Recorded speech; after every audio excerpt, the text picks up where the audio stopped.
Hello everyone. पिछली video में हम लोगों ने प्रीवियस ईयर सॉल्यूशंस देखे थे। टॉपिक था हमारा लेटर मोगल्स, जिसमें हम लोगों ने क्वेश्चन नंबर 5 तक देख लिया था। आज की वीडियो में उसको कंटिन्यू करेंगे।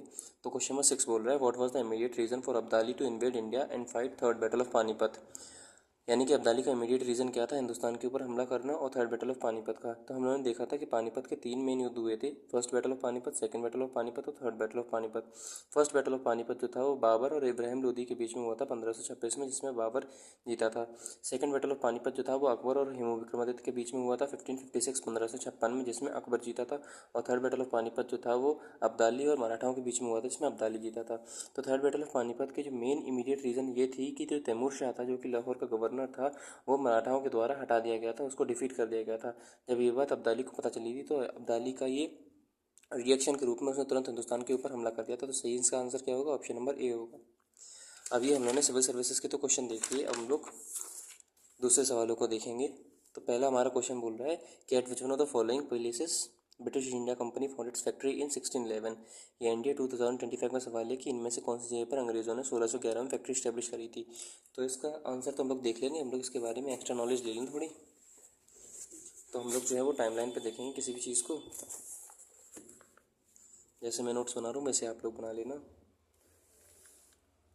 तो देखो यार, हम लोगों को एक बात पता है क्या कि 1600 में सबसे पहले जॉन कंपनी फॉर्म होती है।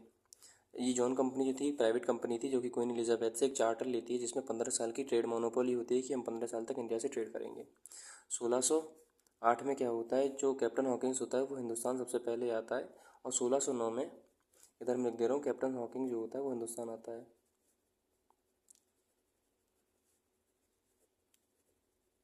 1609 में कैप्टन हॉकिंस जो होता है वो जहांगीर से मिलता है। मीट जहांगीर। जब वो जहांगीर से मिलता है तो उससे बोलता है कि मुझे इंडिया में एक फैक्ट्री स्टैब्लिश करनी है। उसके लिए 1612 में एक लड़ाई होती है जिसको हम लोग बोलते हैं बैटल ऑफ स्वाली। जो बैटल ऑफ स्वाली होता है ये दो लोगों के बीच में होता है। एक तरफ को होते हैं पुर्तगीज़ और एक तरफ को होते हैं ब्रिटिश। ब्रिटिश की तरफ से होता है कैप्टन बेस्ट, जिसमें ब्रिटिश जो होते हैं वो जीत जाते हैं। 1612 के बाद इनकी 1613 में एक फैक्ट्री स्टैब्लिश होती है। जो 1613 में इनकी फैक्ट्री स्टैब्लिश होती है वो सूरत में होती है। हमसे क्वेश्चन में 1611 बोले गए, तो 1611 में एक टेम्परेरी फैक्ट्री स्टैब्लिश होती है। Temporary factory establish in Masulipatnam.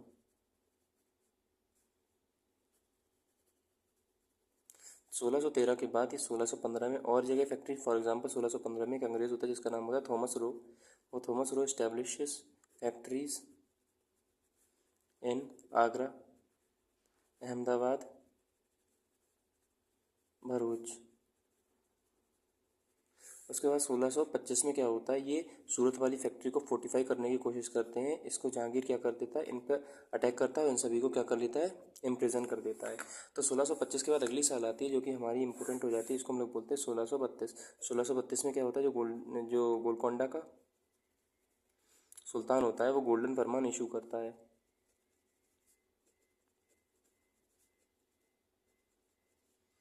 याद रखना है 1633 में अंग्रेज एक और फैक्ट्री स्टैब्लिश करते हैं, कहाँ पर, बालासोर में, जो कि हमारा ऑप्शन है, ऑप्शन नंबर डी। अब ये जो बालासोर की फैक्ट्री होती है ये उड़ीसा में होती है। और याद रखने वाली बात यह है कि it was the first factory establish by Britishers on eastern coast in India. 1633 के बाद 1639 में, याद रखना 1639 है, 1639 में ये मद्रास में सेंट जॉर्ज का फॉर्मेशन करते हैं। 1639 के बाद अगली जो इंपॉर्टेंट ईयर आती है हमारी अंग्रेज़ों के रिस्पेक्ट में, वो आती है 1661। 1661 में क्या होता है, तो पुर्तगीज़ एंड ब्रिटिश जो होते हैं, इनमें पुर्तगीज़ की तरफ से होता है, पुर्तगीज़ की लड़की होती है जिसका नाम होता है कैथरीन ब्रिगेंजा, और ब्रिटिशर्स में होता है हमारा जिसको हम लोग बोलते हैं किंग चार्ल्स सेकंड। तो किंग चार्ल्स सेकंड और कैथरीन ब्रिगेंजा की शादी होती है, जिसमें डाउरी में इनको बॉम्बे मिल जाता है। किनको, लड़के वालों को डाउरी में बॉम्बे मिल जाता है। तो जो ब्रिटेन क्राउन होता है, ब्रिटिश क्राउन होता है, उसे बॉम्बे मिल जाता है डाउरी में। क्यों, क्योंकि पुर्तगीज़ की लड़की होती है जिसका नाम होता है कैथरीन ब्रिगेंजा, और ब्रिटिशर्स का होता है जिसका नाम होता है हमारा चार्ल्स सेकंड। बाद में 1661 के बाद 1668 में जो बॉम्बे होता है ये इनका हेडक्वार्टर हो जाता है।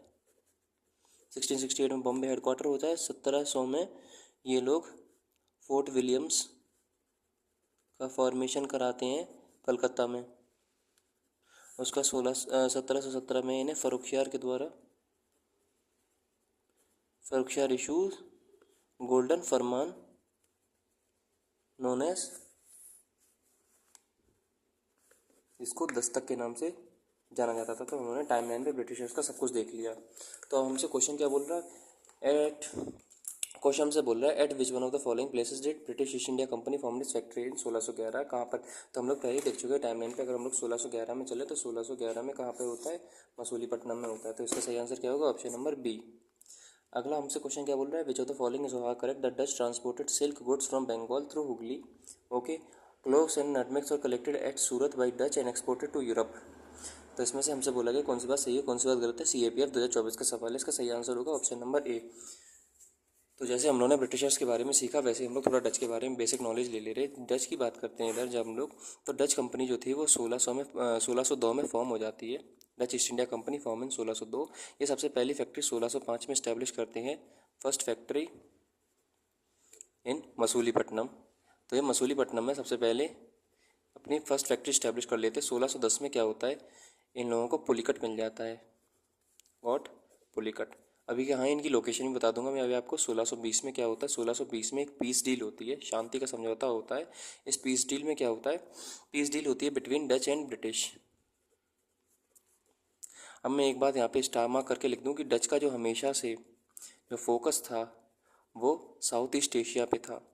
डच का हमेशा से फोकस साउथ ईस्ट एशिया पे था, ये इंडिया के प्रति इतना मोटिवेटेड थे नहीं। इनका मेन फोकस कहाँ था, साउथ ईस्ट एशिया था। इसीलिए जो हमारा ऑप्शन नंबर 2 था वो क्या था कि जो क्लोव्स थे और दूसरे मसाले थे वो सूरत से एक्सपोर्ट होते थे, नहीं वो साउथ ईस्ट एशिया से एक्सपोर्ट होते थे, ना कि इंडिया से। 1620 के बाद अगली इंपॉर्टेंट साल आती 1623, जिसमें क्या हुआ था, अम्बोयना मैसेकर हो गया था। अब अम्बोयना मैसेकर जो था वो ऐसा मैसेकर था जिसमें डच ने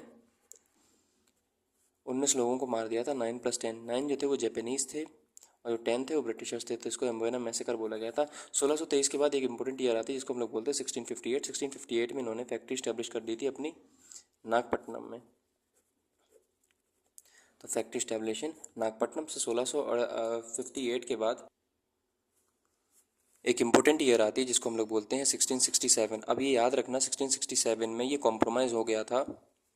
ये कॉम्प्रोमाइज़ हो गया था कि जो ब्रिटिश हैं वो इंडिया में रहेंगे और जो इधर मैं कर दे रहा हूँ, और जो हमारे डच हैं वो south east Asia primarily Indonesia पे फोकस करेंगे। तो 1667 में हो जाता है। लेकिन बाद में डच जो होते हैं वो एक और आखिरी कोशिश करते हैं, इसको हम लोग बोलते हैं बैटल ऑफ बेदरा, जो कि 1759 में हुआ था। बैटल ऑफ बेदरा जो था मैं आपको पिछली वीडियो में बता चुका हूँ कि बैटल ऑफ बेदरा जो था जिसमें जो डच थे उन्होंने मीर जाफ़र की मदद करी थी। मीर जाफ़र बाद में इवेंचुअली हार जाता है और मीर जाफ़र को रिप्लेस कर दिया जाता है मीर कासिम से as the ruler of Bengal. तो ये आखिरी बार रिप्लेस कर उनकी कोशिश करते, लेकिन इसमें क्या हो जाता है, बेफल। तो हम लोगों ने ये टाइमलाइन जो है मोस्ट इंपॉर्टेंट है, आप लोग इस पर कॉपी बना लेना, इससे हम लोग के क्रिस्प पर कंसाइज नोट बन जाएंगे। तो मैंने इसकी रीज़न तो बता ही दिया क्या कि जो डच थे उनका मेन फोकस कभी भी इंडिया नहीं रहा था। उनका मेन फोकस जो था वो हमेशा साउथ ईस्ट एशिया था। सिमिलरली जब हम लोग डेन्स को देखेंगे तो डेन्स में भी हम लोग को एक बात याद रखनी क्या कि जो डेन्स थे उनकी प्राइमरी एक्टिविटी जो थी इंडिया में, जो उनका मेन मोटिवेशन था इंडिया में, वो मिशनरी एक्टिविटीज़ था, ना कि ट्रेड था, ना कि इंडिया को कॉलोनी बनाना था। अगला क्वेश्चन नंबर 3 अगर हम लोग देखें तो क्या बोल रहा है, 14 the following is correct. CDS 2024 का सवाल है कि इनमें से कौन सा स्टेटमेंट सही है। Rai Sawai Jai Singh of Amber promoted widow remarriage, Maratha general Parshuram Bhau promoted widow remarriage and Raja Ram Mohan Roy oppose sati. देखो यार, राजा राम मोहन राय हम लोग को पता है 1819 में क्या करते, फॉर एग्जाम्पल जो नोबल्स थे वो दूसरे मसाले थे, for example Rai Sawai Jai Singh of Amber promoted widow remarriage, Maratha general Parshuram Bhau promoted widow remarriage and Raja Ram Mohan Roy oppose sati. देखो यार, राजा राम मोहन राय हम लोगों को पता है 1829 में क्या करते, सती के खिलाफ हो जाते हैं विलियम बेंटिक के साथ, यानी कि स्टेटमेंट नंबर 3 तो सही है। 3 सही है तो स्टेटमेंट या तो ऑप्शन नंबर ए होगा, सी होगा या डी होगा। जब हम मराठा जनरल परशुराम भाऊ की बात करते हैं तो ये स्टेटमेंट बिल्कुल सही है। विडो रिमैरिज के ये हमेशा से मोटिवेटर रहे थे, ये हमेशा से प्रमोट करते थे कि विडो रिमैरिज जो है वो होनी चाहिए, यानी कि ऑप्शन नंबर 2 भी हमारा सही है। 2 सही है तो ऑप्शन नंबर सी या फिर डी। जब हम लोग सवाई जयसिंह की बात करते हैं तो इन्होंने अगर विडो रिमैरिज किया भी होगा प्रमोट, तो भी इसके बारे में कोई हिस्टोरिकल डीप एविडेंस मिलती नहीं। अगर एविडेंस मिलती नहीं तो हम लोग क्या बोलेंगे, ऑप्शन नंबर 1 जो है वो सही नहीं है। इसी के साथ हमारा ऑप्शन नंबर सी कैसा होगा, सही होगा। खैर मैं अभी आपको आगे और सवाल होंगे तो आगे और बता दूंगा कि सोशल कंडीशन क्या थी इन 18th सेंचुरी इंडिया की। पॉलिटिकल कंडीशन तो हम लोग को पता है क्या कि जो सेंट्रल पावर थी मेन इंडिया की, सेंट्रल अथॉरिटी जो थी वो मुगल्स, वो डिक्लाइन पे जा रहे थे। और जो रीजनल पावर थी, फॉर एग्जांपल अवध है, मैसूर है, बंगाल है, मराठा है, राजपूत है, इनका ग्रो हो रहा था। तो ये ग्रो हो रहे थे, सिख हो गए फॉर एग्जांपल, ये ग्रोथ पे थे। और जो सेंट्रल अथॉरिटी मुगल थी वो अपने डिक्लाइन पे थी। क्यों थी, उसके बहुत सारे कारण थे। फॉर एग्जांपल जो नोबल्स थे वो स्ट्रांग हो गए थे, फॉरेन इन्वेजन हो रहा था, जो रूलर था वो कैसा था, वीक था, वीक सक्सेसर आ रहे थे। उसका औरंगजेब की पॉलिसीज़ थी, चाहे उसका डेक्कन कैंपेन मान लो, चाहे उसकी रिलीजियस पॉलिसीज़ मान लो, तो ये सारी पॉलिसीज़ थी। इसके कारण मुगल जो एम्पायर था वो अपने डिक्लाइन पर था और रीजनल पावर अपने पीक पर जा रही थी, अपनी ग्रोथ वो मेंशन कर रही थी। अगला क्वेश्चन हमसे क्या बोल रहा है, name battle in which Travancore king defeated Dutch in 1741। CDS1 2023 का सवाल है कि कौन से बैटल में डच, अब देखो यार मैं इसको ओरली बता दूं आपको, चलो मैं कॉपी पे लिख के बता रहा हूँ। 1741 में एक लड़ाई होती है, 1741 अब क्वेश्चन आ रहा है, ठीक है। 1741 में एक लड़ाई होती है जिसको हम लोग बोलते हैं option number B, battle of Colachel. Colachel, ये बैटल ऑफ चोलाचल 1741 में होती है। याद रखने वाली बात ये थी कि इसमें ट्रावनकोर का जो रूलर था, ट्रावनकोर का मैं इधर ही लिख रहा हूँ, जिसका नाम होता है मार्तंड वर्मा। जो मार्तंड वर्मा थे, ये ट्रावनकोर के रूलर थे, ये डच को हरा देते हैं। ये फर्स्ट ऐसा मेजर बैटल था जिसमें यूरोपियन पावर जो थी वो 1741 में इंडियन रूलर के द्वारा हार गई थी। स्टार मार्क करके लिख देना। Battle of Colachel was first major war in India's history in which major European power was defeated by hand of Indian ruler. ठीक है, तो हम लोगों ने इसके बारे में क्या देख लिया कि ये फर्स्ट ऐसा मेजर वॉर था जिसमें जो एक यूरोपियन पावर थी वो इंडियन रूलर के हाथों से हार गई थी। तो इसको हम लोग क्या बोलेंगे, बैटल ऑफ चोलाचल बोल देंगे। इसमें रूलर कौन था, मार्तंड वर्मा था। अब बचे हुए ऑप्शंस को जरा देख लें तो बैटल ऑफ पोर्टो नोवो की जब हम लोग बात करते हैं, बैटल ऑफ पोर्टो नोवो, चाहे बैटल ऑफ पोर्टो नोवो ले लो ऑप्शन नंबर ए, या फिर आप ऑप्शन नंबर सी ले लो जिसको हम लोग क्या लिखा है, बैटल ऑफ पॉलीलोर। ये दोनों बैटल जो थे ये एंग्लो मैसूर वॉर के कंटेक्स्ट में आते हैं, एंग्लो मैसूर वॉर के कंटेक्स्ट में आते हैं। जब बैटल ऑफ ये पोर्टो नोवो था, बैटल ऑफ पोर्टो नोवो में याद रखने वाली sorry, battle of Porto Novo में याद रखने वाली बात ये थी कि इसमें हैदर अली जो थे वो डिफीट हो गए थे। हैदर अली हार गए थे किसके द्वारा, एरेकूट के द्वारा। ये एरेकूट कौन था, इंग्लिश था। अब फटाफट अगर आपको एंग्लो मैसूर वॉर की टाइमलाइन बता दूं तो मैंने बताया था 4 मेन हुए थे। कैसे याद करना है, 70, 80, 90, 100 ऐसे याद करना है। इनको ऐसे याद करने की थी। तो 70 को कैसे याद रखेंगे, 67 से 69 फर्स्ट में एंग्लो मैसूर वॉर। 80 से हम लोग याद करेंगे 1780 से लेकर 1784। 90 से याद करेंगे 1790 से लेकर 1792, ये तीसरा, ये दूसरा। और 1700 का मतलब है 1799, यहाँ पे चौथा। पहले में ट्रीटी ऑफ मद्रास थी जिसके द्वारा ये कैंसिल हुआ था।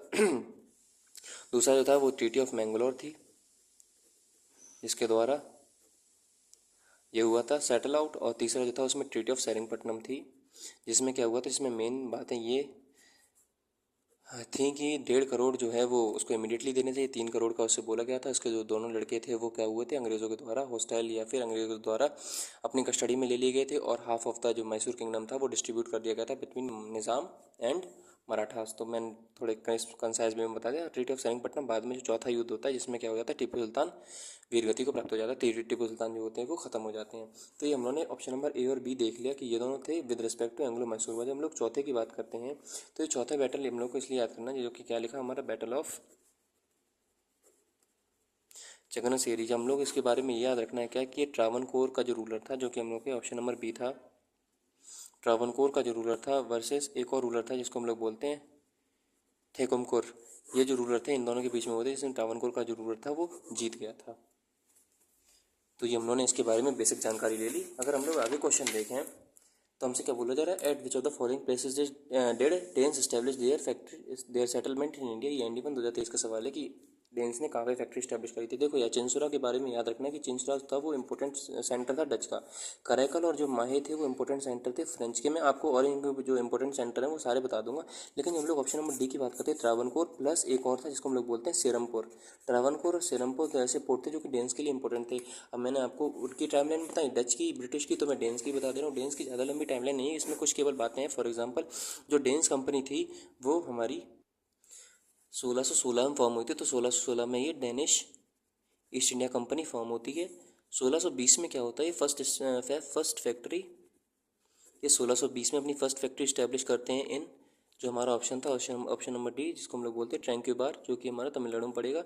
1620 के बाद ये अगली फैक्ट्री इस्टेब्लिश करते हैं 1755 में। 1755 में जहाँ पे इस्टेब्लिश करते हैं वो हम लोग जगह बोलते हैं सीरमपुर। और उसका 1755 का 1777 में क्या होता है, इनकी कंडीशन बहुत ज़्यादा, आर्थिक कंडीशन बहुत ज़्यादा ख़राब हो जाती है। इसके लिए सीरमपुर वाली फैक्ट्री को क्या कर देते, सोल्ड कर देते हैं टू ईस्ट इंडिया कंपनी।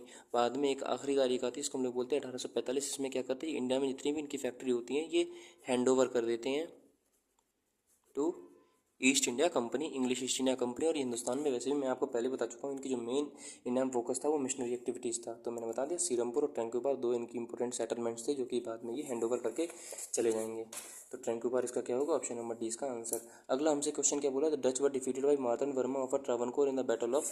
तो देखो अगेन क्वेश्चन नंबर 4 जो है वो हमारा रिपीट हुआ है कि ट्रावनकोर का जो रूलर था मार्तन वर्मा, उसके 1741 में एक लड़ाई हुई थी, तो उसका नाम आंसर क्या होगा, बैटल ऑफ चोलाचल। अब बचुए के बारे में बता दूं आपको, देखो जब हम लोग वांडीवॉश की बात करते हैं तो वांडीवॉश की लड़ाई 1760 में हुई थी। किस किस के बीच में, तो एक हमारी लड़ाई होती है इसको हम लोग बोलते हैं एंग्लो कर्नाटिक वॉर।